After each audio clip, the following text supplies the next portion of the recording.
नमस्कार। आज हम बात कर रहे हैं मनुस्मृति पर। संसद में एक बार फिर मनुस्मृति की गूंज सुनाई पड़ी। मनुस्मृति वो ग्रंथ है जो लगभग 2500 साल से तत्कालीन समाज से लेकर अब तक चर्चा में रहा है। जिस समय महर्षि मनु ने इसकी रचना की होगी, यानी स्मृति का मतलब है कि वेदों को आपने सुना। पहले तो श्रुति, और श्रुति से हुई स्मृति। वेदों को सुना और वेदों को सुनने के बाद अपने मन में आपने उसे गुना, सोच विचार किया। उसके बाद तत्कालीन समाज के लिए उसमें से क्या लोकोपयोगी चीजें हैं, उसको आपने संहिताबद्ध किया। वो स्मृतियां हैं। ऐसे तो 20 स्मृतियां हैं, लेकिन 4 स्मृतियां जिनकी चर्चा सबसे ज्यादा होती है। मनुस्मृति सबसे चर्चित है। इसके अलावा याज्ञवल्क्य स्मृति है, नारद स्मृति है, बृहस्पति स्मृति है, और भी अन्य स्मृतियां हैं। इसलिए जब भी आप पूजा में संकल्प करते हैं तो कहते हैं कि श्रुति स्मृति पुराणोक्त फल प्राप्त्यर्थम परमेश्वर प्रीत्यर्थम अमुक कार्यम अहम करिष्ये। तो श्रुति स्मृति में बहुत सारी चीजें हैं। श्रुति स्मृति ये बताती है उस समय के समाज से लेकर अब तक के समाज में। अगर हम बात करें तो मनुस्मृति अपने समय की विश्व की सबसे पुरानी संहिता है, सबसे पुराना विधान है। संविधान भी कह सकते हैं। लेकिन उसका एक श्लोक है जिसका उल्लेख करके और बार बार मनुस्मृति को ताने मारे जाते हैं। तो वो श्लोक है अध्याय 8 में, श्लोक संख्या 272। धर्मोपदेश दर्पेण विप्रा नामस्य कुर्वत तप्तमासे च ये तैलम वक्त्रे श्रोत्रे च पार्थिव। हे राजन, जब कोई ऐसा जिसको वेद पढ़ने का अधिकार नहीं है, आमतौर से शूद्रों के लिए लिखा गया है, वो अगर वेद पढ़ता है और ब्राह्मणों को उपदेश करता है, तो ऐसे में उनमें उनके मुख में और कान में तेल गरम करके तप्त तेल उसे उड़ेल देना चाहिए। हम बात कर रहे हैं इस पूरे मामले पर। मनुस्मृति क्या है, मनुस्मृति में क्या है? अधिकतर लोग जो मनुस्मृति पर चर्चा टीका करते हैं, तो बहुत सारे लोगों ने शायद मनुस्मृति को का सम्यक अध्ययन नहीं किया होता है। तो हम ऐसे विद्वान से बात कर रहे हैं जिन्होंने मनुस्मृति का अध्ययन भी किया है, विधि शास्त्र का अध्ययन किया है, सुप्रीम कोर्ट में एडवोकेट हैं, आर के सिंह जी। उनसे हम बात करते हैं। सिंह साहब, आपका स्वागत है इस चर्चा में। धन्यवाद। Thank you very much Sanjeev. सबसे पहले, सुप्रीम कोर्ट के गलियारों में भी आपसे चर्चा हुई है, जिसमें इस बात पर चर्चा होती रही है कि मनुस्मृति जो अपने समय का सबसे पुराना धार्मिक धार्मिक ग्रंथ भी है, सामाजिक ग्रंथ भी है, कानूनी ग्रंथ भी है, तो इसके अंदर आखिर ऐसी क्या क्या चीजें हैं जिससे आपका समाज प्रेरणा ले सकता है? Sanjeev thank you very much. देखिए, एज ए नेशन हम सेलेक्टिव एमनेशिया के शिकार हैं, क्योंकि इसका मूल कारण दो चीजें हैं। अभी आप कितने अच्छे तरीके से जो अपनी ओपनिंग स्टेटमेंट में आपने बताया कि श्रुति से स्मृति तक का सफर क्या शानदार रहा था। लगभग 20 स्मृतियों का आपने नाम लिया। ये जो 20 स्मृतियां हैं, ये हमारे एवोल्यूशन का, जो सोसाइटल एवोल्यूशन का डीएनए है इनमें। और हमारी सबसे बड़ी त्रादसी ये है कि जब इंडिया इंडिपेंडेंट हुआ, तो हमारे संविधान निर्माताओं ने जब संविधान बनाया, तो उनके ऊपर बहुत बड़ा प्रेशर था एक सेकुलर संविधान बनाने का। मैं वर्ड यूज कर रहा हूं, प्रेशर था सेकुलर संविधान बनाने का। और उस प्रेशर के चक्कर में सबसे बड़ी जो दुर्घटना जिस चीज के साथ हुई, वो हमारे धर्मशास्त्रों के साथ हो गई। क्योंकि मूलतः देखा जाए तो ये धर्मशास्त्र किसी एक धर्म विशेष के लिए नहीं थे, क्योंकि हिंदुइज्म बाय डिफिनेशन बहुत एकोमोडेटिव है नेचर में। तो आप देखिए कि मनुस्मृति को संविधान में डिस्कस किया गया, संविधान सभा में डिस्कस किया गया, बहुत बड़े लेवल पर डिस्कस किया गया, और बहुत सारे उसके प्रावधानों को भी डिस्कस किया गया। तो बाबा साहब तो स्वाभाविक था, क्योंकि वहां पे जो जातीय वर्ण व्यवस्था में जिस तरीके की तल्ख बातें उसमें हैं, वो एक पोर्शन है, बस ये याद रखना होगा। वो मनुस्मृति का सिर्फ एक पोर्शन है जो जाति के वर्ण व्यवस्था के हिसाब से कुछ तल्ख बातें कही गई हैं। वो पूरा मनुस्मृति नहीं है, क्योंकि ये जो है स्मृतियां हम बार बार रिपीट करते हैं, ये जैसे जैसे समाज में इकोनॉमिक डेवलपमेंट हुआ, सोशल डेवलपमेंट हुआ, इंस्टीट्यूशंस बढ़े, तो स्मृतियों का भाव भी बदलता चला गया। मनुस्मृति 200 BCE में लिखी गई थी, मनु द्वारा, ये आमतौर पे माना जाता है। लेकिन ये डिफरेंट पीरियड में वो इवॉल्व करता चला गया। जब हम जाति व्यवस्था पे मनुस्मृति को कटघरे में खड़ा करते हैं, तब हमें यह समझना होगा कि जिस दौर में वो श्लोक लिखा गया था, उस दौर की सामाजिक विशेषता क्या थी, लेकिन ये कोई नहीं बताता। वो सीधा का सीधा पूरे टेक्स्ट को ही कटघरे में खड़ा कर देता है। जैसे तभी मैं बेहता हूं, सेलेक्टिव एमनीशिया के शिकार है। अगर मान लीजिए कोई नारीवादी है और वो इस बात को कहें कि सीता जी को भगवान श्री राम ने उनका त्याग कर दिया था, तो एक तो त्याग होता है, दूसरा छोड़ दिया था, तीसरा उनको अबैंडेंड कर दिया था। तो अगर आप उस पोर्शन के रामायण को निकाल करके पूरे रामायण को ही कटघरे में खड़ा कर देंगे, तो रामायण पढ़ने वालों पे भी बलिहारी है और उसको समझने वालों पे भी बलिहारी है। और यही यही जी सिंह साहब, इसमें कई लोगों का ये मानना है, जैसे senior advocate PN Mishra ji से मेरी बात हुई, उन्होंने शंकराचार्य जी पे बड़ा शोध ग्रंथ लिखा है और उन्होंने इन सारी चीजों की व्याख्या की। उनका ये कहना है कि आदि जगत गुरु शंकराचार्य ने भी अपने ब्रह्म सूत्र में इस बात की भाष्य किया है, जिसमें उन्होंने कहा है कि कुछ लोग कहते हैं कि मनुस्मृति में ऐसा लिखा है, लेकिन उन्होंने इसकी तस्दीक नहीं की। उन्होंने ये लिखा है कि लेकिन बहुत सारे लोग ऐसे हैं भारतीय वांग्मय में, इतिहास में और प्राचीन परंपरा में, जो जन्मना जायते शूद्रा कर्मणा द्विजोच्यते, तो वो शूद्र में जन्म लिया है लेकिन पूर्व जन्म के संस्कारों के वजह से। और उन्होंने बहुत सारी ऐसी व्याख्याएं की हैं और ऐसी वेदों की ऋचाओं का निदर्शन किया है जिससे उनको वशिष्ठ और अन्य ऋषियों ने अपने यहाँ यज्ञ का आचार्य भी बनाया है। तो जैसा कि बहुत सारे विद्वान कहते हैं कि ये जो श्लोक है धर्मोपदेश दर्पेण विप्राणामस्य कुर्वत, तो ये जो श्लोक है ये क्षेपक की तरह है, ये मूल मनुस्मृति की कई पुस्तकों में नहीं मिला, पांडुलिपियों में नहीं मिला। वैसे ही सीता का जो वनवास है उसे भी बहुत सारे लोग कहते हैं कि ये भी क्षेपक है। तो क्षेपक जो शब्द है ये अपने आप में बहुत सारी चीजें बताता है। बिल्कुल बिल्कुल बिल्कुल बिल्कुल, तभी वही वही मैं कह रहा हूं कि आप जब सेलेक्टिवली हम इन टेक्स्ट की बात जब करते हैं तो हम ये समझना होगा कि ये एवोल्यूशनरी टेक्स्ट है, ये इवॉल्व करते रहे थे। जब तक हमारा संविधान कोडिफाई नहीं हुआ था, तो ये जो धर्म शास्त्र थे ये हमारे संविधान थे। मानव behaviour, rule of society, economic activities, department of justice, inheritance, stridhan, I mean democracy कैसे काम, मतलब राज्य सत्ता कैसे काम करेगी, आपका क्रिमिनल प्रोसिक्यूशन कैसे काम करेगा, ये सारी चीजें मनुस्मृति में है साहब। हम स्त्री धन की बात करते हैं, स्त्री धन का कंसेप्ट क्या आसमान से टपका है क्या, या किसी दूसरे बोरोड टेक्स्ट से हमने लिया है? ये मनुस्मृति का पार्ट है, जहां पे ये कहा जाता है कि महिलाओं को, एक एग्जाम्पल आपको दे रहे हैं कि महिलाओं को शादी के समय जो धन दिया जाएगा उसको स्त्री धन कहेंगे। और एक कैटेगरी बनी हुई है कि उनको अपने पिता से क्या मिलेगा, माता से क्या मिलना चाहिए, ब्रदर से क्या मिलना चाहिए, रिलेटिव से, हस्बैंड से, सबके बारे में कहा गया है कि उनको एक गिफ्ट मिलेगा और वो स्त्री धन होगा और उनका एक्सक्लूसिव राइट होगा। दूसरी बात है, उस पीरियड में मेल्स जो थे उनको पहला अधिकार होता था, रूल ऑफ प्रोबिनेचर होता था, तो पहला अधिकार होता था संपत्ति में। लेकिन उसके बाद ये भी लिखा गया है जिस दंपत्ति को अगर मेल नहीं रहेगा तो स्त्रियों को, बेटियों को वो संपत्ति ट्रांसफर हो जाएगी। तो इनहेरिटेंस भी था। बाद में जब हमारा जो संविधान बना तो फिर उसके बाद हमने महिलाओं को समान अधिकार दिया। तो ये जो अधिकारों की लड़ाई है ये कोई एक दिन की लड़ाई नहीं है, ये लंबी प्रक्रिया के तहत आते आते आई।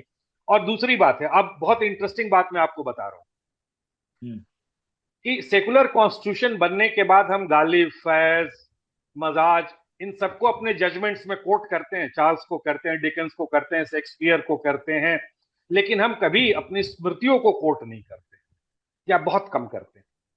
अब जस्टिस मार्कंडे काटजू की बात आपको मैं बता रहा हूं, ये सबको लॉ के सारे स्टूडेंट्स को पढ़ना चाहिए। जस्टिस मार्कंडे काटजू ने 2006 में मेसर्स इस्पात industries limited versus commissioner of customs में मीमांसा थ्योरी पे अपनी पूरी जजमेंट ही लिख दी साहब।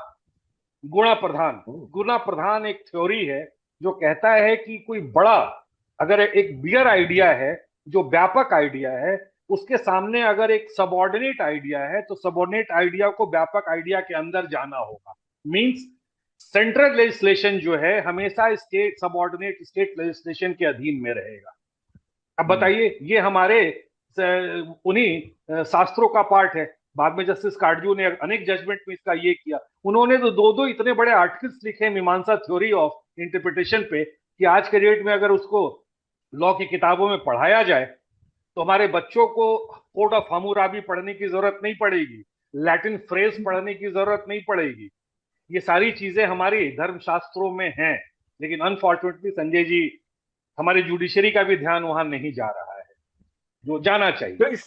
इसका मतलब मनुस्मृति में या बाकी स्मृति ग्रंथों में हम्म, या ब्राह्मण, सतपथ ब्राह्मण और ये सारे हैं, हम्म। क्या उसमें वर्ण व्यवस्था, चारों वर्णों के अधिकार, कर्तव्य, दंड विधान, विवाह कैसे होगा, विवाह के नियम, विच्छेद के नियम, ये सारी चीजें हैं जो आधुनिक लॉ और मतलब आधुनिक कानून में और न्याय शास्त्र में हैं? देखिए बिल्कुल है, इसमें कहीं कोई दो राय नहीं है। हमारी जो वर्ण व्यवस्था थी वो डिवीजन ऑफ लेबर की। एक दौर था ऐसा जब हमारे यहाँ जब डिवीजन ऑफ लेबर थी, और ये हर समाज में था। मेसोपोटामियन सिविलाइजेशन में था, रोमन सिविलाइजेशन में था, चाइनीज सिविलाइजेशन में था, इंडस सिविलाइजेशन तो हमारा खुद का सिविलाइजेशन है। तो जो सिविलाइजेशनल ग्रोथ जब हो रहा था संजय जी, तो ये वर्ण व्यवस्था उसका पार्ट था। एक पर्टिकुलर जो वर्ण थे वो कुछ पर्टिकुलर कामों के लिए निमित्त थे या उनकी एक्सपर्टीज थी। लाइक आज से 100 साल के बाद कॉन्स्टिट्यूशनल लॉयर को अगर आप कह दें कि ये खास वर्ण के हैं और इनको और 200 साल के बाद उनको गलत नजरिए से आप देखने लगे, तो आज के कॉन्स्टिट्यूशनल लॉयर उस दौर के कोई मतलब कल्प्रिट नहीं हो जाएंगे। तो उस दौर को हमें समझना होगा। लेकिन अगर मान लीजिए कि वर्ण व्यवस्था से मॉडर्न सेंटिमेंट अगर हर्ट होता है तो हमारा संविधान तो उसको दरकिनार कर दिया ना। तो आप जो बार बार मैं कहता हूं कि सेलेक्टिव रीडिंग के चक्कर में आप पूरे के पूरे टेक्स्ट को खारिज कर रहे हैं, उसका दो ही कारण है। आप पर्दे के पीछे निशाना साध करके कुछ खास वर्गों को प्रताड़ित करना चाहते हैं। एक हिस्टोरिकल रॉन्ग जो नहीं है, आप हिस्टोरिकल रॉन्ग का एक नैरेटिव बिल्ड करना चाहते हैं। और इस प्रक्रिया में आप करते क्या है कि आप अपने रिलीजियस और एंशियंट टेक्स्ट को डिनाई कर रहे हैं, जो आपको नहीं करना चाहिए। अगर आप रिलीजियस टेक्स्ट को डिनाई करते हैं तो इस मुल्क के इतिहास को भी आप डिनाई करेंगे। And a country which can not reconcile with its past can not progress. ये तो बात तय है। इसमें एक चीज मुझे जानना है कि क्या डीएनए के आधार पे जो कार्य और अधिकारों का बंटवारा हुआ, या इस अधिकार और बंटवारे के आधार पे डीएनए तैयार होते हैं? नहीं, डीएनए का तो कोई कंसेप्ट नहीं था, लेकिन अगर आप उसको मेटाफर के रूप में कह रहे हैं तो इसमें कहीं कोई दो राय नहीं है। ऋग्वैदिक सोसाइटी से ही ये परंपरा चली आ रही थी कि एक्सपर्टीज जिस काम में जिसको थी, उस एक्सपर्टीज के हिसाब से उनको एक नॉमिनिक्लेचर में बांटा गया था, एक नाम दिया गया था। और वो धीरे धीरे धीरे धीरे वर्ण व्यवस्था होते होते कास्ट सिस्टम में डेवलप कर गया, जहां पे उसी वर्ण व्यवस्था के लोग एक दूसरे के साथ उठने बैठने लगे, चूंकि उनका रिहाइश एक अलग हुआ करता था। लेकिन उसका एक फायदा क्या हुआ, आप एक चीज और देखिए। ये जो सेलेक्ट ग्रुप थे, जिसको हम कास्ट ग्रुप कहते हैं, ये छोटे छोटे ग्रुप्स में अपने आप को मजबूत तौर पे बना के रखे। तो जब 1000 साल विदेशी शासन का हमारे ऊपर शासकों का की हुकूमत रही, जी। तो ये जो स्मॉल पॉकेट्स थे जिनको कास्ट बेस्ड आइडेंटिटी मिली हुई थी, वो उनकी पूरी कवायद ये होती थी कि हम अपने आइडेंटिटी को बचा लें। और ऐसे ही धीरे धीरे धीरे धीरे छोटी छोटी आइडेंटिटियां जब बचती चली गई, तो एक जो एक कंट्री है जिसको हम आज के डेट में सेलिब्रेट करते हैं, unity in diversity, hmm. That is the historical coming out from that period whereby the power of those time, जो फोर्स ऑफ नेचर था, जिसको हम मुस्लिम पीरियड कहते हैं, वो एक स्विप में कास्टलेस सोसाइटी कर देता, एक स्विप में रिलीजनलेस सोसाइटी कर देता, एक स्विप में एक आपको मोनोलिथिक रिलीजन मतलब मोनोटोनस रिलीजियस की तरफ लेके चला जाता। तो आपकी यूनिटी इन डाइवर्सिटी भी बची है। तो इसको खारिज कर देना बिना प्रक्रियाओं को समझे हुए, ये घातक है। इसको समझना पड़ेगा। इसमें एक चीज मुझे और आपसे जाननी है। ये कि भारत का संविधान बनाते समय जब संविधान सभा में चर्चाएं हो रही थी हर चीजों पर, जिसमें सबके अपने अपने दायरे, कार्य का वितरण, अधिकार, दंड विधान, तो क्या मनुस्मृति जैसे ग्रंथ जो प्राचीन विधान है, क्या उन पर भी कोई चर्चा हुई या उनकी उनसे कोई प्रेरणा ली गई, ऐसा लगता है क्या आपको? नहीं संजय जी, इसमें कहीं कोई दो राय नहीं है कि जिस दौर में वो लोग बैठे थे, हमारे कॉन्स्टिट्यूशन मेकर्स, वो किसी भी पक्ष के हों, किसी भी मजहब के हों, वो अपने समय के सबसे इवॉल्व्ड लोगों में थे, बेहद जहीन लोग थे। और इस मुल्क के सबसे जहीन लोगों का एक संगम था वो। तो जब किसी भी विषय पे या किसी प्रावधान पे संविधान की बहस होती थी, तो हर आदमी, हिंदू हो, मुस्लिम हो, क्रिश्चियन हो, सिख हो, वो अपने धर्म ग्रंथों के बेहतरीन चीजों का उसमें को कोट करता था और सभा के सामने रखा जाता था और उस पर बहस होती थी। बिल्कुल सही बात है, मनुस्मृति के भी प्रावधानों को रखा गया, उस पर भी जोरदार बहस हुई। अयंगर साहब से लेकर के जितने भी नामचीन कॉन्स्टिट्यूशन मेकर्स थे, बहस होती थी, वाद विवाद होता था, वोटिंग होता था। तो अक्षरशः मनुस्मृति को डिस्कस नहीं किया गया, लेकिन मनुस्मृति के जो इंपॉर्टेंट पार्ट है, जैसे रोल ऑफ ए जज, किंग, स्त्री धन, इनहेरिटेंस, आपके जुडिशियल प्रोसेसेस क्या होंगे, ये सारी चीजों की चर्चा हुई। और कहीं ना कहीं तह में, दिमाग में आपके वो बेस थी धर्म शास्त्रों की, जो बाद में एक सेकुलर कॉन्स्टिट्यूशन का की इमारत खड़ा की। तो ये कह देना कि उसको डिस्कस हुआ था, ये प्रिपोस्टरस होगा, लेकिन ये कह देना, खारिज कर देना, ये अपने आप में अन्याय होगा। तो यानी क्या हम ये कह सकते हैं कि मनुस्मृति ऐसा ग्रंथ है, मनुस्मृति या बाकी जो धर्म ग्रंथ हैं, जो हम्म, एक तरह से समाज के लिए, तत्कालीन समाज से लेकर अब तक कहीं हम्म, ना कहीं उसकी चर्चा होती है, प्रासंगिकता होती है? तो ये कहना कि समाज कितना भी तरक्की करे, हम्म, लेकिन जो जड़ें हैं, हम्म, या कहते हैं कि आदमी जब बीमार होता है तो पुराना चावल पत्ते पड़ता है, हम्म, तो इसकी प्रासंगिकता हमेशा बनी रहेगी, ऐसा लगता है, चर्चा हमेशा बनी रहेगी। जैसे आज संसद में बात हुई, वैसे ही आगे भी आने वाले समय में इसकी प्रासंगिकता, इनकी चर्चा बनी रहेगी। बिल्कुल लाजमी है। जब तक ये मुल्क रहेगा और रहेगा, क्योंकि वो जो धर्म शास्त्र है हमारा शाश्वत है, ये मुल्क भी शाश्वत है। तो जब तक हमारा, और हमारा धर्म भी शाश्वत है, मनुष्य शाश्वत हो ना हो, ये तीन चीजें तो शाश्वत है। अगर ये शाश्वत है तो हमारे धर्म शास्त्र भी रहेंगे, उन पे बहस होती रहेगी, उन पे चर्चा होता रहेगा, और वो किसी ना किसी फॉर्म में हमारे और आपके सामने नुमाया होते रहेंगे। हम उसको थोड़े देर के लिए उन पे शको शुबा क्रिएट कर सकते हैं, लेकिन उनके अस्तित्व को खारिज नहीं कर सकते। और उनके अगर अस्तित्व को खारिज नहीं कर सकते, तो उस समय परिस्थिति और समाज का अध्ययन करके हमें उन धर्मशास्त्रों के बारे में समझना होगा। तब पता चलेगा वो कितनी खूबसूरत ट्रिटीज थी, वो कितना खूबसूरत दौर था, कि किस तरीके से समाज को समेट करके यहां तक लाया गया था। अब हमें जब कॉन्स्टिट्यूशन मिल गया है तो हम इतरा रहे हैं, इतराना नहीं चाहिए। ये कॉन्स्टिट्यूशन भी उन्हीं धर्मशास्त्रों से एक निकला हुआ फल है। बाकी हम अब बाकी मेरा आखिरी धर्मशास्त्रों की बात करते हैं जी। अब मेरा आखिरी सवाल और ये कि सिर्फ एक श्लोक के आधार पर, जो श्लोक अभी हमने कोट किया, हम्म, उस श्लोक के आधार पर मनुस्मृति को जज करना, सिर्फ ढोल गंवार शूद्र पशु नारी सकल ताड़ना के अधिकारी, इसके आधार पर तुलसीदास को जज करना, या चतुरी चमार जैसी कहानी लिखने वाले प्रेमचंद, जो अप्रतिम कहानीकार साहित्यकार हुए, ये कितना उचित लगता है? बस इतना ही उचित लगता है कि जो एक वो बुद्ध वाली कहानी है ना, जहाँ पे ये बताया गया था, बुद्ध बहुत दुखी थे और कह रहे थे कि भाई ऐसा हुआ, उन्होंने बोला कि ऐसे घर में चले जाओ जहाँ पे किसी की मृत्यु ना हुई हो, तो वहां से कुछ माटी मट्टी लेकर के चले आओ। हम्म। तो ये आदमी जब एक श्लोक के आधार पे, कोई भी व्यक्ति, कितना भी जहीन व्यक्ति हो या कोई भी हो, अगर वो एक श्लोक के हिसाब से हमारे धर्म शास्त्रों को खारिज कर रहा है, तो आपसे ये पूछ लीजिए कि क्या जीवन में कभी उसने कोई ऐसा कोई अपराध नहीं किया है, या कोई ऐसी चोरी चमारी नहीं की है, या कोई ऐसा झूठ नहीं बोला है। अगर ऐसा नहीं बोला, अगर बोला है, तो उसके अस्तित्व को हम खत्म कर देते हैं। लेकिन मैं फिर कह रहा हूं, ये श्लोक को अगर पढ़ना है और समझना है, तो उस समय के सामाजिक व्यवस्था को भी समझना होगा। मैं उस श्लोक की पैरवी नहीं कर रहा हूं, बस ये कह रहा हूं कि इस मुल्क में अगर इस विषय पर डिस्कशन होनी है, तो आपको 21st सेंचुरी में बैठ करके सिर्फ श्लोक को उठा करके उस धर्म शास्त्र के अस्तित्व को खारिज करने का मतलब यह है कि आप या तो मोटिवेटेड हैं, या आप समझ ही नहीं सकते हैं कि जिस पीरियड में ये लिखा गया था, उसके सोशल पैरामीटर्स, पैराडाइम्स क्या थे। तो समाज शास्त्र के किसी भी व्यक्ति को, या सोशोलॉजी जो पढ़ता है या हिस्ट्री पढ़ता है, उसको बहुत व्यापक व्यू रखना चाहिए चीजों का। इस तरीके से कंजर्वेटिव स्टडी नहीं करनी चाहिए। जी संजय जी।